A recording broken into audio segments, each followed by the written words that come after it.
PTC Creo Advanced Assembly Extension enables organizations to improve the productivity of multiple designers who need to work concurrently on assemblies.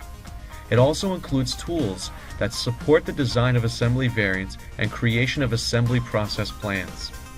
In many cases, it is not practical or efficient to work with an entire assembly, but the design intent needs to be maintained at the sub-assembly level.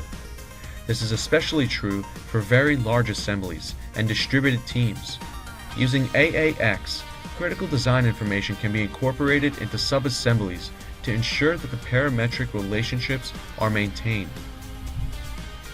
As each designer working in parallel further details their individual subassembly, they can confidently design with the knowledge that if the lead designer changes the primary design intent, their subassembly will adapt.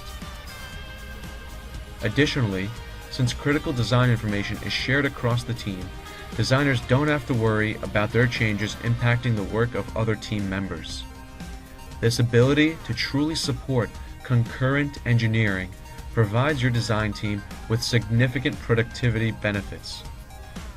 PTC Creo Advanced Assembly Extension enables more effective collaboration for design teams who need to work concurrently on assemblies.